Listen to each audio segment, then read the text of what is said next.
Jésus-Christ selon Saint Luc, chapitre 17, les versets 5 à 10. En ce temps-là, les apôtres dirent au Seigneur, « Augmente-nous la foi. » Le Seigneur répondit, « Si vous aviez de la foi, gros comme une graine de moutarde, vous auriez dit à l'arbre que voici, déracine-toi et va te planter dans la mer, et il vous aurait obéi. Lequel d'entre vous, quand son serviteur aura labouré ou gardé les bêtes, lui dira à son retour des champs, « Viens vite prendre place à table » Ne lui dira-t-il pas plutôt, « Prépare-moi à dîner, mets-toi en tenue pour me servir, le temps que je mange et boive. Ensuite tu mangeras et boiras à ton tour. » Va-t-il être reconnaissant envers ce serviteur d'avoir exécuté ses ordres? De même vous aussi, quand vous aurez exécuté tout ce qui vous a été ordonné, dites, nous sommes de simples serviteurs. Nous n'avons fait que notre devoir.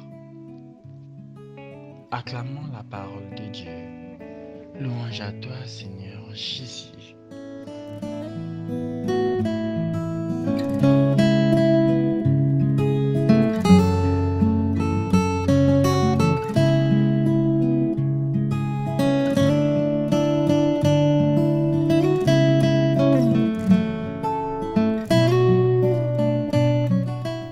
L'évangile proposé aujourd'hui par la liturgie dominicale est composé de deux enseignements de Jésus.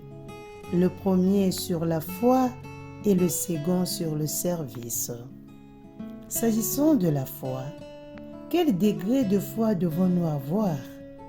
Très peu suffit, aussi peu que le minuscule grain de moutarde, mais il est nécessaire qu'elle soit authentique, car la foi authentique peut transplanter un arbre ou une montagne. La foi en Jésus qui est le Seigneur du ciel et de la terre et qui nous a dit que nous pouvions demander en son nom au Père qui est dans les cieux pour n'importe quoi et il nous l'accordera et nous pouvons faire des choses même plus grandes que ce que Jésus a fait. C'est vrai. Est-ce que c'est possible? Oui, chers frères et sœurs. Les apôtres ont évangélisé des territoires beaucoup plus vastes que ceux qui ont été parcourus par Jésus et ont accompli des miracles extraordinaires. Et beaucoup de saints ont fait des choses tout aussi stupéfiantes. Pourquoi alors s'étonner? Car les paroles de Jésus sont toujours vraies. Les miracles se produisent encore aujourd'hui.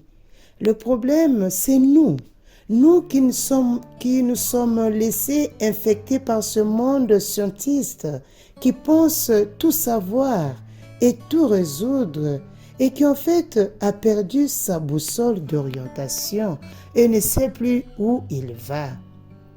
Nous ne savons plus pourquoi nous continuons à courir, à se fatiguer, à toujours être anxieux sans trouver la paix. Pourtant, Jésus nous invite à la foi. Le second enseignement dans cet évangile se réfère au service. Qu'est-ce que cela implique d'être un disciple de Jésus? Être des travailleurs du royaume de Dieu qui se donnent pour servir Dieu et leurs frères et sœurs avec humilité et dévouement, sans la présomption, avec la fidélité, sachant que nous sommes des serviteurs inutiles. Nous avons fait tout ce que nous avions à faire, comme le dit Jésus. Inutile dans le sens où nous avons fait notre devoir, rien de plus.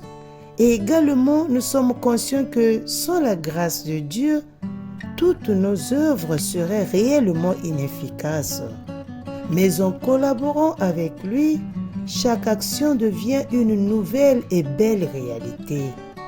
Car avec Jésus, nous pouvons tout faire. Mettons Dieu au premier plan dans notre vie et en toutes choses, ayons confiance en lui.